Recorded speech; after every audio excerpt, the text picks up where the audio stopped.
Hai,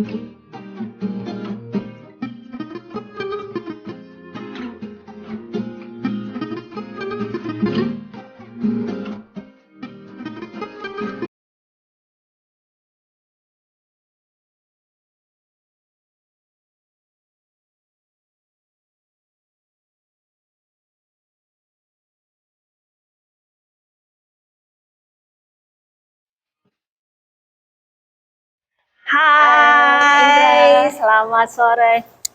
Jadi ke sana. Selamat datang di Museum Nasional Taiwan. Ya, terima kasih Oke. Kak. Hari ini senang sekali kalian bisa datang sini. Yuk kita mulai. Mungkin kita bisa dari luar dulu, ya? Iya, boleh Kak. Oke. Mulai dari luar gedung museum ini, ya. Kita lihat di paling depan itu ada satu jalanan, ya. Iya. Nah, dulu itu tempat ini sangat boleh dibilang itu yang paling makmur itu di sini.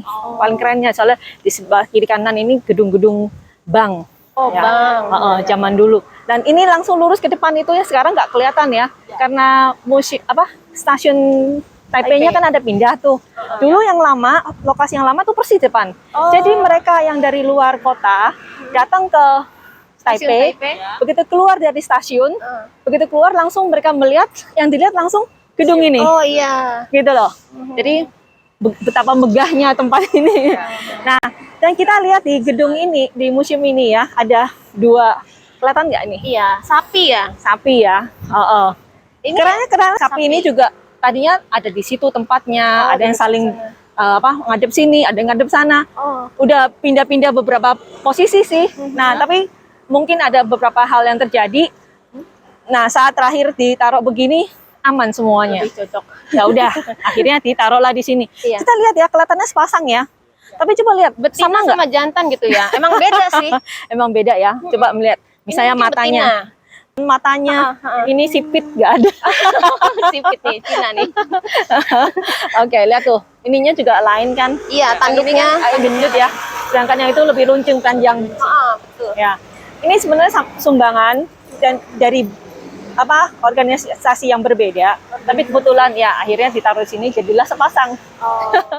Oke, kita lihat gedung ini. Iya. Sepintas kita lihat seperti gedung apa? Seperti gedung Yunani. Iya. Yang ada pilar-pilar Bangunan besarnya, Yunani, ya kan ya. Iya. Tapi Kenapa di atas di ada atasnya kubahnya malah seperti bangunan Romawi. Iya, iya. Ya kan ada kubahnya. Nah, ini karena boleh dibilang arsitek yang membangun gedung museum ini itu arsitek Jepang yang dulunya kan waktu zaman itu zamannya Renaissance, yang zamannya teknik-teknis, keluar belajar sebanyak-banyaknya ke arah barat. Dan para arsitek itu yang dari Jepang itu mereka sudah belajar ke luar negeri, belajar sesuatu yang bagus, mereka dapat ilham. Dan waktu itu zaman itu kan model-modelnya begini. Jadi apa yang mereka pelajari itu diterapkan. Yang lagi ngehitnya gitu. Yang lagi hitnya, ya. Model seperti ini langsung diterapkan di sini. Ya. Jadi ini perpaduan Romawi dan Yunani. Ya, keren bener. Keren ya. Jadi apa yang bagus buat mereka yang mereka pelajari itu mereka terapkan. Gedung ini simetris depan belakang. Jadi dari sini kita lihat begini, dari gedung belakang kita lihat sama, boleh dibilang sama persis. Bedanya cuman di segitiga ini. Di tengah-tengahnya yang di belakang sana itu bunder. Kayak mahkota bunder gitu. Dari dia daun dan bunga gitu juga.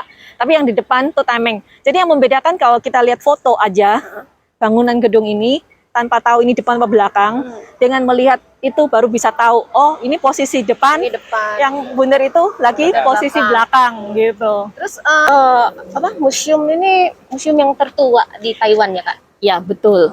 Ini dibangunnya tahun berapa Kak? Ini jadinya tahun 1915. 1915. Ya.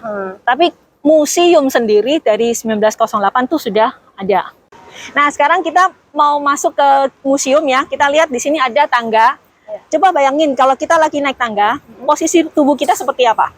Condong ke depan. Condong ke depan. Nah, itu seperti suatu gerakan memberi hormat, ya kan? Iya. Nah, begitu juga kita menghormati tempat ini. Jadi kita ada tangga di sini. kita maju dengan nggak mungkin kita tunduk belakang, Iya, iya. jatuh nanti kita. Oke. Nah, sekarang kita masuk ke sini.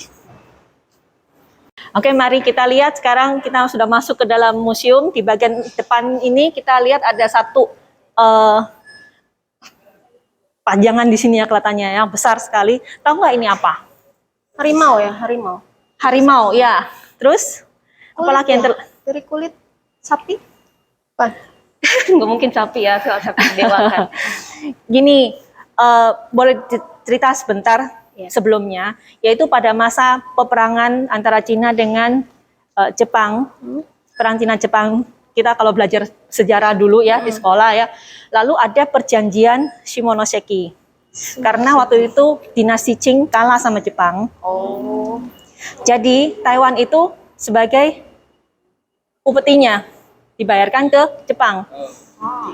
Nah, tapi masyarakat Taiwan sendiri nggak mau dong dijajah. Iya. Sama juga seperti kita dulu di Indo, Iya. kita tahu bahwa Belanda menjajah Indonesia. Iya. Pemuda-pemuda di daerah-daerah manapun semua bergolak kan ya, memberontak gitu.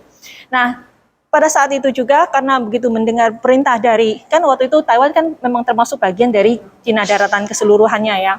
Tapi karena kalah perang, akhirnya diserahkan kepada Jepang, dan pemuda, maksudnya orang-orang Taiwan tuh tahu hal itu, mereka juga nggak terima. Mereka berusaha memberontak. Nah, mereka mendirikan yang namanya Negara Demokrasi Taiwan. Jadi negara pertama di Taiwan itu namanya Negara Demokrasi Taiwan dengan ini sebagai benderanya. Oh, ini bendera. Lalu,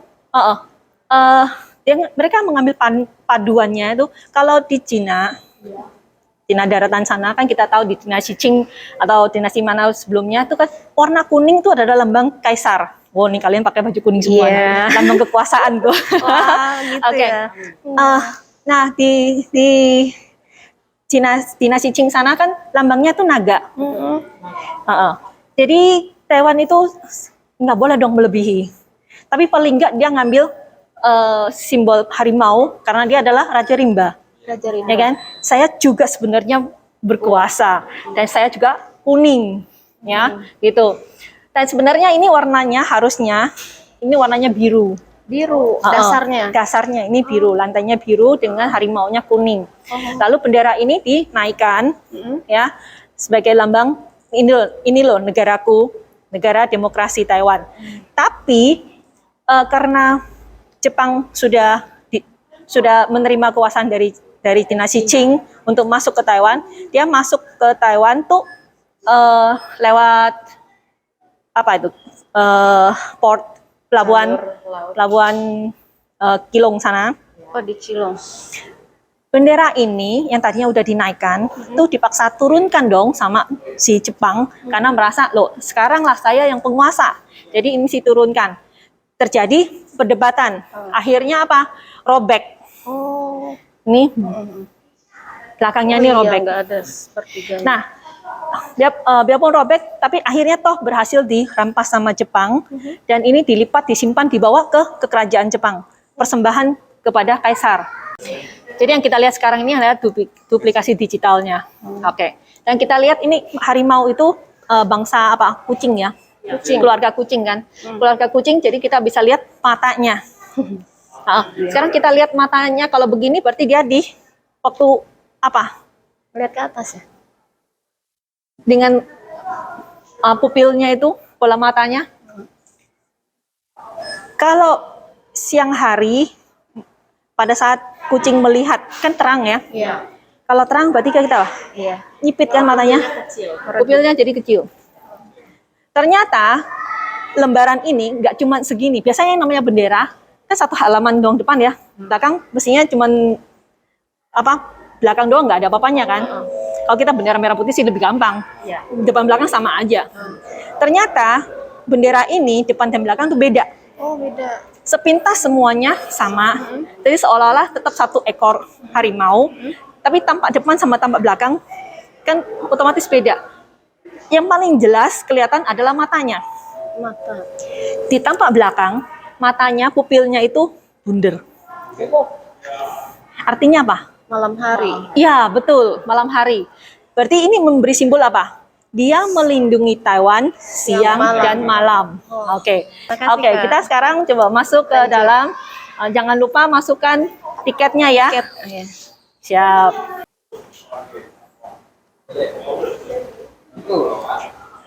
先买票，来这边买票。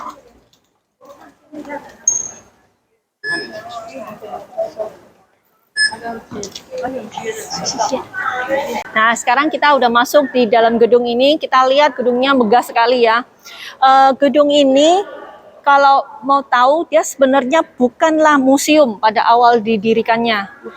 Dia tadinya itu, seperti tadi kan dibilang, masuknya Jepang itu dilawan terus sama orang Taiwan sendiri.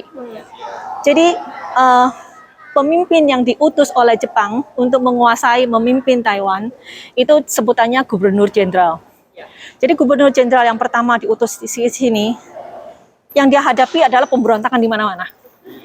Dia sibuk menenangkan, istilahnya menghentikan pemberontakan ini aja, dia nggak sempat membangun Taiwan. Baru mimpin 1 tahun, dia udah nggak sanggup. Aku angkat tangan deh. Akhirnya diutus lagi yang kedua, yang ketiga. Masing-masing tuh paling banter 1 tahun. Semua kewalahan karena masyarakat Taiwan waktu itu memang masih berontak terus.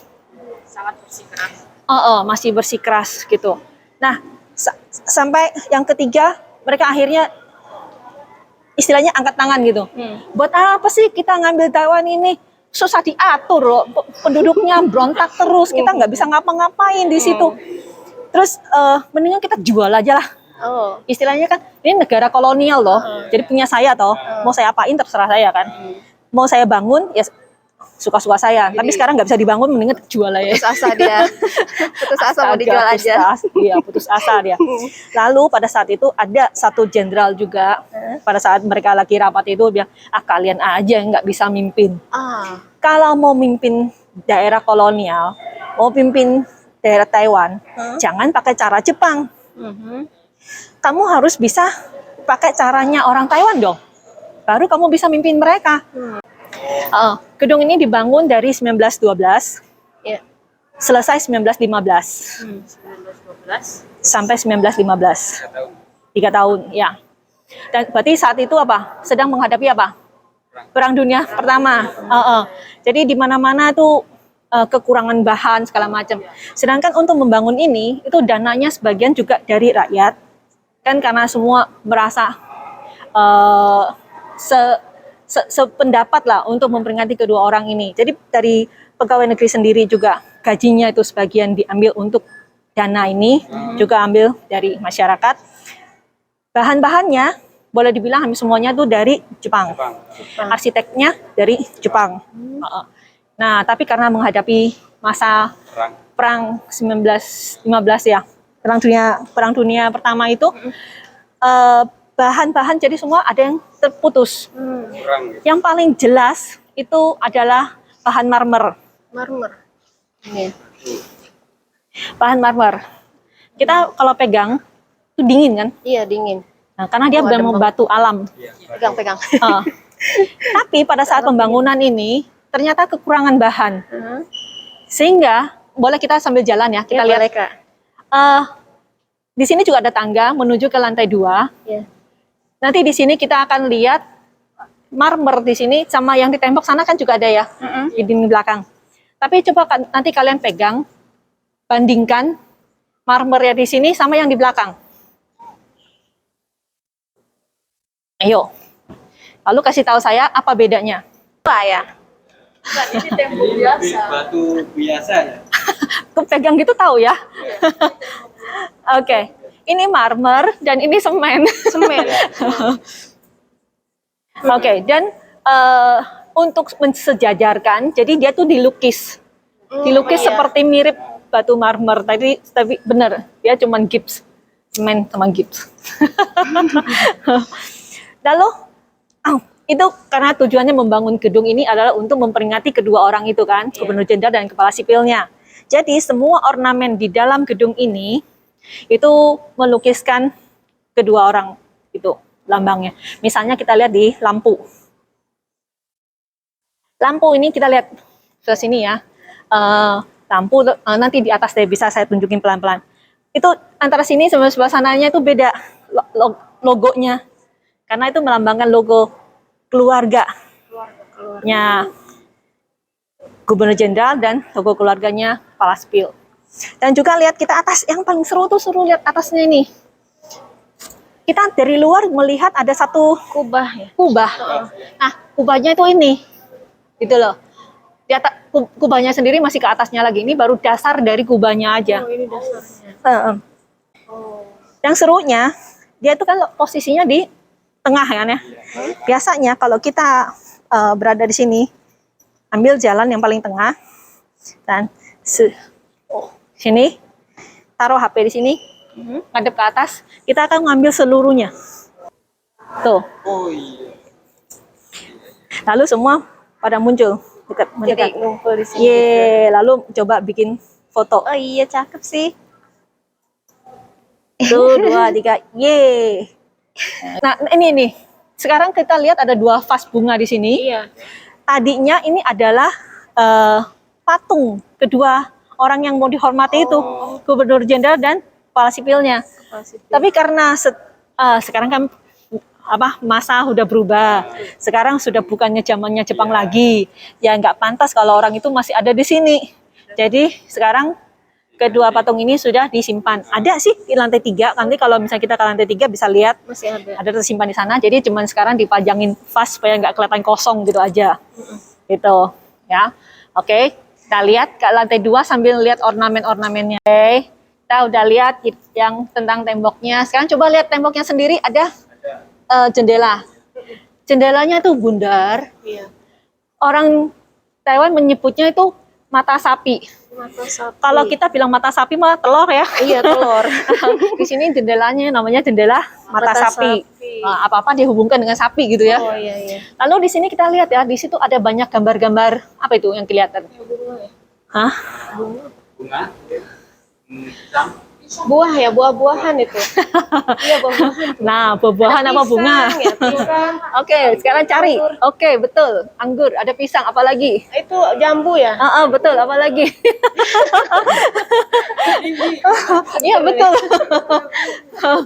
Teh, Iya. kalau rajin nanti ada waktu pelan-pelan diperhatiin ya, ada berapa macam buah-buahan yang bisa kalian temukan di sana. Oke. Nah, oke, kita jalan lagi.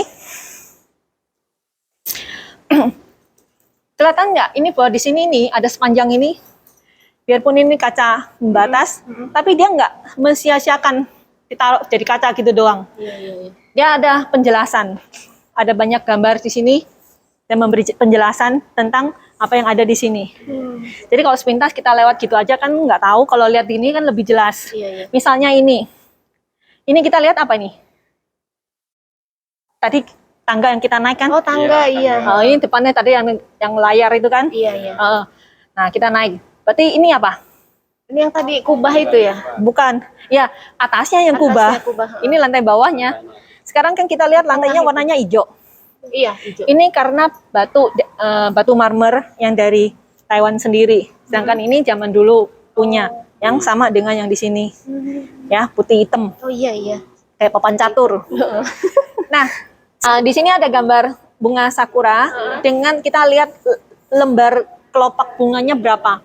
Karena di Jepang itu semakin banyak kelopak bunganya menunjukkan derajat dia lebih tinggi, gitu. Nah, sedangkan yang diperingati di sini adalah Gubernur Jenderal. Jadi dia bukan keluarga kaisar. Jadi otomatis bunganya nggak boleh melebihi kaisar. Jadi harus dibawa. Ini berapa nih? Ada 8. Jadi itu menunjukkan derajat dia. Istilahnya melihat bedanya dulu dan sekarang, gitu. Ya, papan kotak-kotak begini di Indonesia juga sering kita lihat kan ya. Iya. Mungkin karena sejaman ya sama waktu itu. Nah ini kan tadi lukisan tentang itu tangganya situ. Ini tentang pilarnya. Pilarnya yang di luar. Oke, pilar yang di dalam ada yang bundar, ada yang persegi.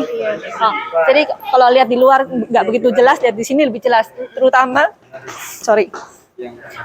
misalnya ornamen-ornamen di atasnya nih, di ujung-ujung atas. Ini kalau yang belajar tentang arsitektur, arsitek gitu ya, mereka akan pasti ngerti tentang gambar-gambar kayak gitu. Filosofi dari gambar-gambar Gitu. Rupa kayak gitu ya. Jadi, tapi biasanya dulu yang mereka pelajari, zaman dulu Renaissance mereka belajar ke barat, itu yang gambar kayak gitu tuh biasanya ke arah ke bawah, kayak itu kambing, tanduk kambing tuh. kambing. Tanduk kambing kan ngiter ke bawah toh. Nah, tapi kenapa di sini pada ngiter ke atas? Ke atas. Apa salah bikin atau gimana? Ya, tapi sebenarnya karena tadi kan bilang mereka berusaha mengkombinasikan yang terbaik. Nah, kita lihat misalnya ini adalah sayap, ini sayap timur, karena sayap barat. Nanti kalau ada waktu kita akan masuk ke dalam untuk lihat. Nah, Iya. sebentar kita lihat dulu ke samping sini. Ini tadinya cuman koridor aja. Koridor aja. Karena apa? Di samping sebelahnya ini adalah taman. Taman. Dulu bangunan ini cuman sampai sini aja. Cuma sampai sini aja. Jadi mereka yang datang ke sini setelah keliling-keliling, kalau merasa capek, di sini ada kursi kan? Iya. Nah, bisa duduk sini, berleha-leha, ya, istirahat sebentar, melihat keluar, angin sepoi-sepoi masuk, Iya, seger ya. seger, ya kan? Tapi kenapa sekarang kok jadi gini? Karena lama-lama merasa ruang pameran kurang, karena yang mau dipamerkan terlalu banyak. Cuman kebetulan sekarang lagi kosong, nggak ada pameran ya. Kalau enggak biasanya nih saya sering lihat itu sepanjang tembok ini penuh Sini. Oh iya. lukisan kayak atau apa kayak itu yang pajang gitu. Jadi koridor pun dimanfaatkan sebagai ruang pameran gitu. Yang namanya barang pameran di museum yang mau disimpan di museum itu adalah barang-barang kuno. Iya. Ya kan biasanya kayak gitu kan. Jadi barang kuno ini kalau dikena matahari, kita biasanya barang apa-apa aja jangan kena sinar matahari ya kan gitu toh. Nah, kalau di sini terkena sinar matahari, lalu suhu sebentar panas, sebentar musim dingin, itu retak, mekar, nyiut, rusak dong. Iya. Jadi untuk mempertahankan barang-barang yang dipamerkan itu tetap stabil, suhunya juga harus stabil. Oke, ini exploring Taiwan. Oh, tuh di situ juga. Nanti kalau ada waktu tinggal masuk ke dalam ambil gambar-gambar aja paling. Kayak yang di bawah tadi. Ya, tadinya di sini nih pamerannya etnik Taiwan. Jadi suku pribumi Taiwan kan banyak, gitu. Nah, yang banyak itu mereka bagi kelompok masing-masing dan dijelaskan satu-satu. di Indonesia suku Dayak. Ya, seperti itu, ya begitu, seperti itu. Oke, nah ini sekarang kita mau naik ke atas nih nggak nih? Mau ke atas berarti lihat samping sini. Wah, iguana. Harimau. Ini discovering Taiwannya tentang pribuminya, hasil kerajinan mereka, kayak anyaman-anyaman apa namanya kok tiba-tiba lupa. Bukan bambu, rotan. Iya. Lalu tenunan mereka, baju mereka kan selalu ditenun dengan manik-manik itu. Satu-satu disusunin. Jadi baju mereka itu anyaman. Tapi anyaman kayak gini kan istilahnya bukan anyaman benangnya, gitu. Ininya juga manik-maniknya. Mereka tuh senang berbikin manik-maniknya. Lalu di sini ada lihat tuh pasangan-pasangan suku mana gitu. Nah,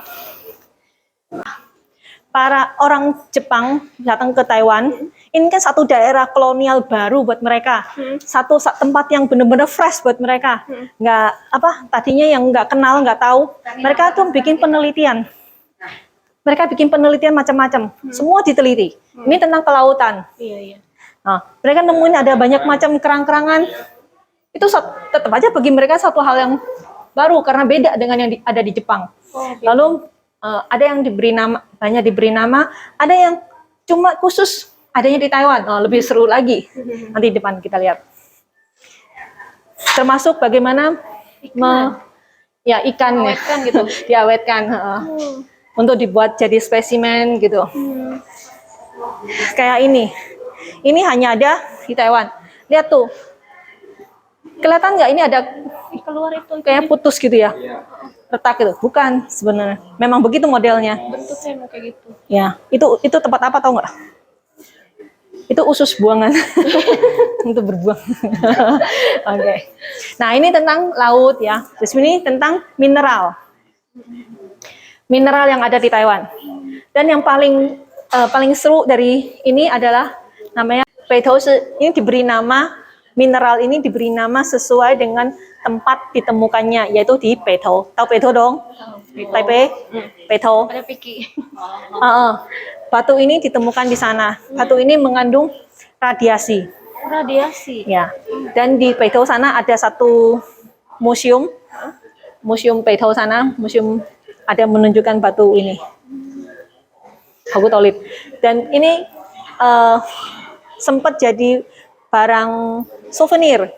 Jadi orang luar negeri yang datang ke Taiwan, mereka pengen dapat sesuatu yang dari tempat aslinya dong. Mereka tuh beli ini. Jadi batunya dibikin kecil-kecil aja supaya radiasinya nggak terlalu merusak. Ya. Tapi setidaknya ada gitu. Jadi kalau di toko-toko souvenir tuh kadang kalian bisa nemuin dijual batu Peito. Batu Peito namanya Hokutolith. Aku tolip. Kan batu mineral di mana misalnya emas, kuningan atau apa di mana-mana juga ada, ya kan? Tapi batu ini adanya cuma di Taiwan. Taipei di Peito. Jadi diberi namanya pun sesuai dengan tempat ditemukannya. Jadi ini satu kebanggaan nih. Yang spesialnya ini ya. Iya, spesial. Aku tolip. Nah, di sini tentang hewan-hewan yang ada di Taiwan.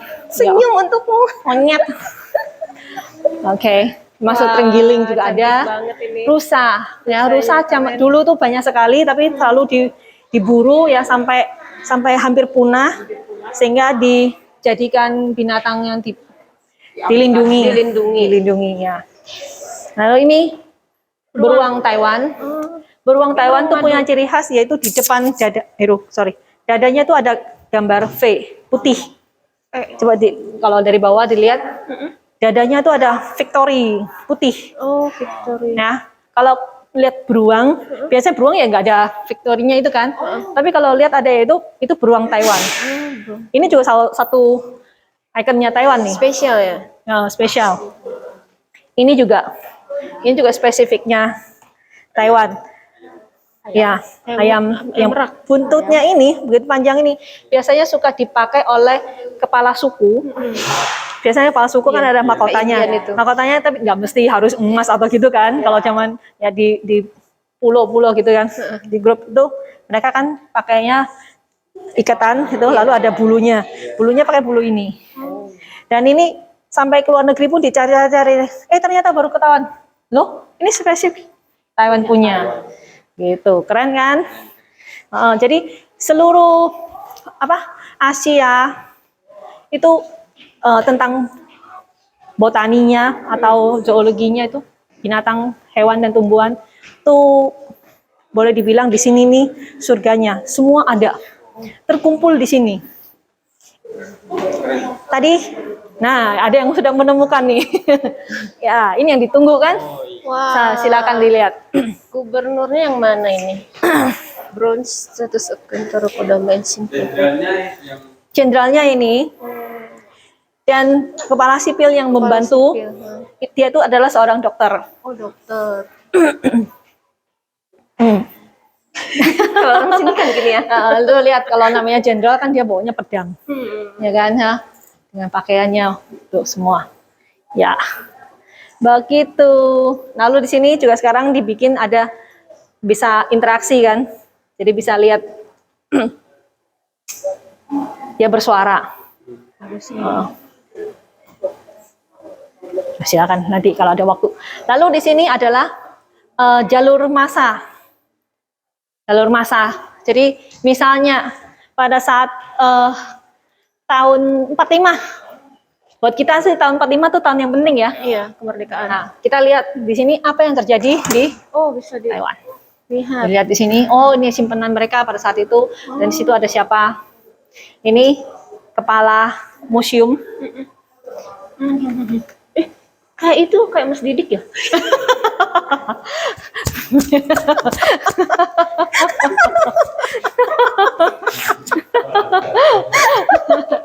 Oke. Kan kita tahu berdirinya adanya museum di Taiwan itu dimulai dari tahun 1908. Iya. Nah, itu dari dia lihat. Oh, di Ini ceritanya gimana gitu. Lalu berdirinya 1911 kan mulainya tahun pertamanya RRC dong. Ingat ya revolusi 1911. Jadi makanya tahun Taiwan sekarang kan 110 kan? 111. Tinggal ditambahin 1911.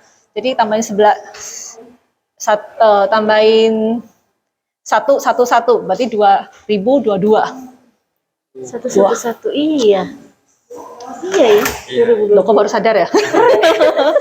Gitu. Nah, apa yang terjadi pada saat itu? Di sini ada penjelasannya, yang pakai bahasa Mandarin lah. Oke. Lalu berdirinya gedung ini 1915. Nah, lihat, gedungnya di sini udah jadi. Wah. Wah, keren nih. Oh ya, di sini. Ini emang udah Tinggal keren dilihat dari depan awal belakang ya. nih.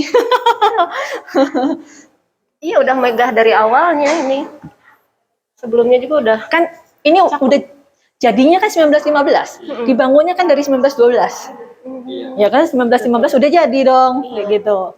Nah, kayak gitu. Jadi di sini ini adalah jalur massa. Jadi bisa dilihat apa yang terjadi pada saat itu tinggal diintip. Iya. Gitu. Ini ya apa? Kreatif ya. Kreatif ya, modalnya banyak. Bentuknya laci-laci Nah, di sini gitu, jadi dia- tentang apa? Koleksi tanaman-tanaman yang ditemukan di Taiwan. Tanaman. Jadi dibuat buku dan sekarang dipakai slide ya supaya kita bisa lihat nih karena kumpulannya di sini. Oh, ini sumbernya di sini. Mereka itu Infonya. tinggal melihat, selidiki semuanya. Dan inilah kepala museum yang pertama. Jadi demi dimulainya gedung ini, mulai beroperasinya gedung museum ini, dia berusaha mencari semua ini nanti gimana lokasinya, ditaruh apanya. Pokoknya semuanya tuh dia yang nyusun sampai kecapean. Rancangnya gitu. Bener-bener kecapean. Sampai pada hari pembukaan museum ini, baru selesai pembukaan, besoknya dia meninggal. Meninggal. Oh, pas pembukaan dia meninggal. Sesudah besoknya. Hari ini pembukaan dia masih Masih ada sibuk. hadir. Jadi selama masih high stress gitu ya. Dia usaha terus ngurusin semuanya. Begitu udah semua selesai, lepas kan? Wah, lega. Ya udah, pulang. Iya. Boleh dibilang semua orang pada respect sama dia. Diperbesar gitu. Iya, diperbesar. Supaya kita bisa lihat dengan jelas detailnya. Jadi kenapa sampai dibikin sebesar ini? Supaya kita bisa lihat detailnya. Berarti apa? Waktu mereka bikin penelitian, itu betapa susahnya. Iya. Untuk dari yang kecil gitu, dibikin sampai detailnya itu semua kelihatan jelas. Laler ini. Iya kan? Macem-macem. Dari jangkrik, laler, kupu-kupu. Kupu-kupunya cantik banget. Kupu-kupu macam-macam. Ada yang kecil-kecil, ada yang besar-besar. Nanti tuh di atas belalang segala macam itu Iya, gede banget. Banget ya. Masing-masing ada, lihat aja bentuknya beda-beda. Dan ada nama-namanya sendiri-sendiri. Jadi penelitiannya coba bayangin deh, mereka tuh mesti cocokin di dunia ini sudah ada apa belum namanya ini gitu. Nanti lihat yang di sini, mereka tuh juga bisa bergerak. Iya, Kaget nggak? Lihat nggak? Gerak nggak tadi? Iya. Tuh. Hasil anyaman rotan. Oh, ini peralatannya mereka selama kayak zaman dulu kita tuh ada pisau, ada parang apa semacamnya. Nah, mereka juga ini alat-alat mereka dengan ukiran-ukiran dari sukunya masing-masing. Ini barang-barang perigi. Kan? Jadi untuk masak, untuk tempat air ya, tempayan gitu. Nah, terus ini alat berburu. Berburu ikan, berburu rusa, babi hutan untuk makan gitu. Nah, lalu ini ya alat-alat tas mereka tuh. Nah, yang seru tuh ini biasanya ini adalah bajunya Baju adat. iya baju adatnya lalu ada manik-maniknya. Itu bikin manik-maniknya matanya menjereng. Manik-manik. Tuh itu dari kerang. Kerang Kecil-kecil ini. lalu udah dipoles besarnya sama, lalu dibolongin tengahnya, lalu dijarumin kan, dilewatin, Banget ya. disusun. Tuh lihat tuh. Terus biasanya dibuat kalung, anting, terus baju-baju juga disulam-sulam begini. Tuh. Jadi zaman dulu kalau misalnya mau pernikahan atau maharnya tuh, nah tergantung berapa banyak kamu kerang-kerang yang bisa dikasihkan. Itu barang mewah. Tuh, jadi sabuknya, kalungnya, itu. Dan ini Kalau sekarang itu si manis berlian-berlian. yang sudah punah, cita, Ini cita bukan? Dia sudah punah. Udah nggak ada. Dia yang terakhir. Leopard. Jadinya dipajang sebagai spesimen di sini. Jadi tempat ini mengingatkan kita bahwa dengan kita melihat ini, kita bisa melihat masa lalu. Lalu. Inilah masa lalu yang kita lihat. Dari masa lalu yang kita lihat ini buat apa? Untuk kita pelajari supaya bagaimana kita menghadapi masa depan. Jadi kita lihat ini juga. Bagaimana ini istilahnya satu pelangi ya. Pelangi ini dari sambungan-sambungan, cuplikan-cuplikan kecil-kecil yang menyambung jadi satu. Dari masa lalu hingga ke masa depan. Ya, ini satu simbol gitu.